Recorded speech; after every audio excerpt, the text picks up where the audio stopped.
Hey everybody, it's Nick and Jamie. all right, yeah, we are wrapping up our podcast for the series Transform, and it's been a great series. Yeah. I've received a lot of feedback from it, text messages, helpful, practical. We've tried to answer your questions and things like that. And so today I wanted to wrap it up with just kind of closing thoughts from both of us, just kind of as we think through. It's easy to have a good start. It's easy to have a good season. But really what we want for you is not to have a good series or a good season, but to really have a good trajectory for life. And so I want to read you. I'm going to talk, and then we're just going to kind of give our closing kind of remarks, best advice, kind of just tips as we move forward into our Let Hope In series, which is next. I'm so pumped about that. And so we're going to each kind of do our thing. I'm going to start if that's okay, or do you want to start? I feel like I just need to defer to you. That's the safest thing to do, right? Wow. Okay. Anyway, so I'll start, and I'll let the best go. We'll save the best for last, and so no pressure on that one. But really, something jumped out to me as I was studying this last week, getting ready for the weekend, and I think it's a great kind of closing thought as we kind of wrap this up. And it's from the same thing. If you were with us, you know we were in Genesis chapter 12. We were looking at the story of Abraham, father of many people, and the call of Abram. And it ends with this 9 verses in. It says this, and Abram journeyed on, still going toward the Negeb. And I thought that is where hopefully we are. That this journey that we've done in Transform of how to hear the voice of God, hopefully it's not the finish line, but the starting line for you. That just like Abram's story, it would be easy if the story ended there. Like, hey, it was a great 9 verses. That's awesome. Man, you heard from God. You followed him. You did the right thing. But what we know is we talk about Abraham because he has a lot of chapters. Yeah. It's not just a one chapter. And I think too many Christians, they've got a one chapter life. It's like, oh, I had a great chapter. And what we want is, we don't want a great chapter. We want a great story for you. And so as we kind of wrap this up, I want to encourage you that the skills, the tips, the tricks, you're preaching this weekend also, kind of wrapping this whole thing up, just all that stuff that goes into it, let it be the starting line in your relationship with God, not the finish line. Make sure that you continue that you just don't move on to the next thing with God, but taking time, listening to God, discerning his voice, it becomes a habit in your life so that, again, you're going to have a whole legacy. You're going to have a story with God, not a chapter with God. And so my encouragement, just kind of as we wrap it up, is keep doing devotions. Go back and re-listen to some. If you missed a week or whatever it is, they kind of built, and so they're kind of all important as far as the trajectory goes. And make sure that you continue. Make sure that it really is something you're continuing to doing and moving forward. So that'd be, just as I was reading it, chapter 12, verse 9 jumped out. Abram continued, and because he continued, he had a story, not a chapter. And so I just want to encourage you, continue, keep going, and keep doing what you're doing. So that's kind of mine. We saved the best for last. What do you got? What do you got for him, man? Well, with no pressure on me None, at all. None. So if this is not good, people's faith may fail. So no pressure on that. Look, I deal with that, all the time. So, no, I think as you look through the life of Abram and Abraham, one of the things that he constantly has to do, and that he doesn't always do,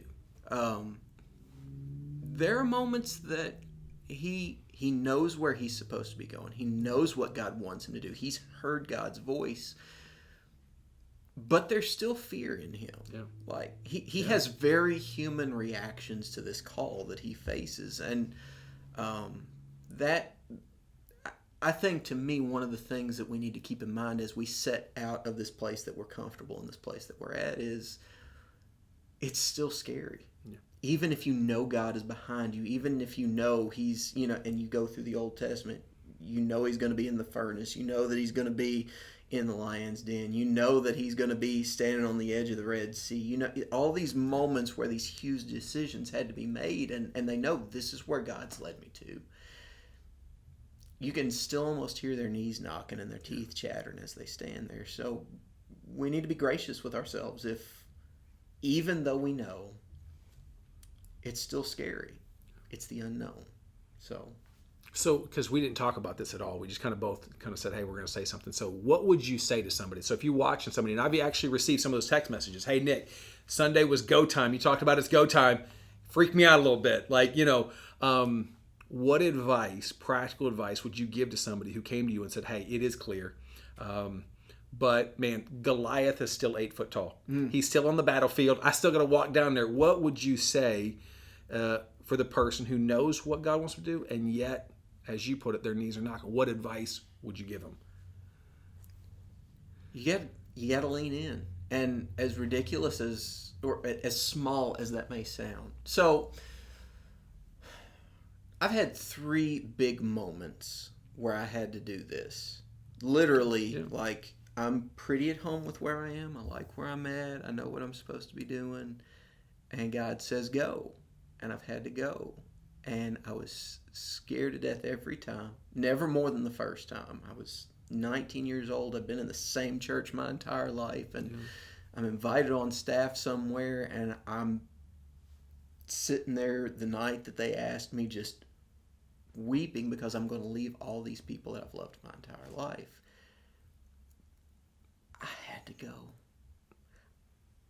And it was just saying, I love you all. Goodbye. Yeah. And as much as we want to overcomplicate it, once that step is clear, it's just taking it and understanding what happens next is I've been faithful. Yeah, I think when you were talking about that, it made me think of what we were talking about, I think it was 2 weeks ago, which is many times the steps in front of us, they're not complicated, they're hard. Yeah. And we want to tell them, oh, it's complicated. I hear that all the time as a pastor. Like, they come to me with, like, I feel like I should do this. And I'm like, well, why don't you do it? Well, it's complicated. It's like, really, we confuse the two, because as long as it's complicated, I don't have to step into it. Right.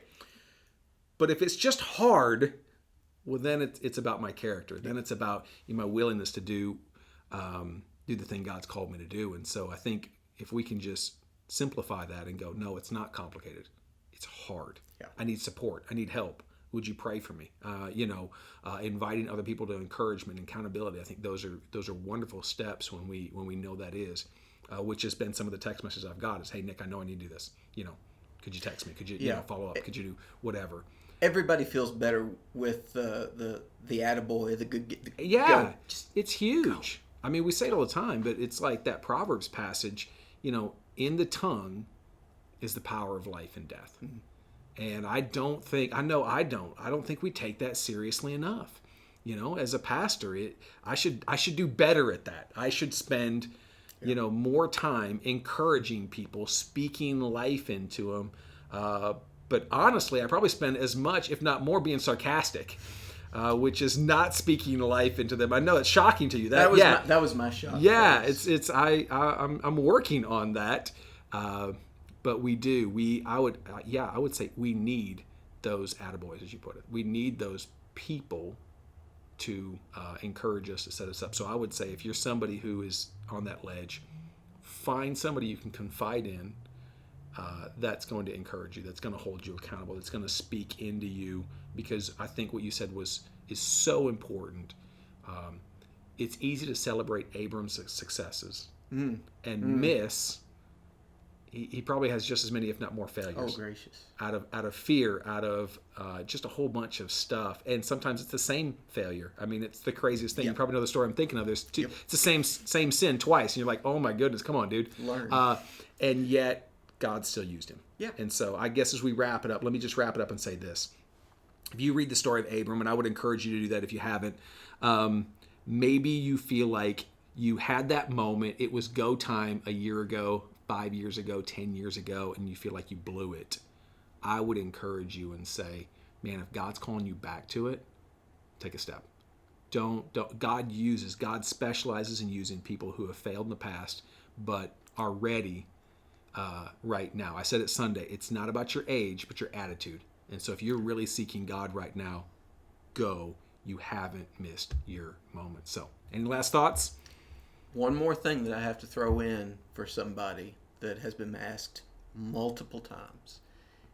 Yes, you can plant the trees now and they will live. Yeah. Dig a hole, put it in there, cover it over. don't run over it with a lawnmower next spring. Don't run. Yeah, put a stick, or I don't know what you got to do, but yeah, you need to plant them or it'll die. So, or you can put it.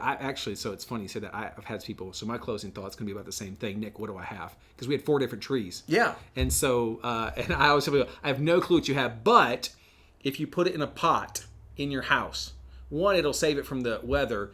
Let it grow for 6 months or whatever, and then it should be by next fall. It'll be, I don't know how big it'll grow, but you'll have a clear understanding whether it's a maple tree that's going to grow 30 feet tall or a smaller one. So anyway, hey, I hope we got sidetracked there. I hope it's been helpful. Really, we hope to do more of these things for you, to answer questions, to kind of give you some cutting room floor kind of stuff. If it has, let us know. We'd love to hear your feedback, love to hear your questions, and more importantly, as we kind of wrap it up, keep going. I don't know what your next step is, but whatever it is, I know it's go time. This is the season of going, so take that step. Have a great week. Hope to see you Sunday.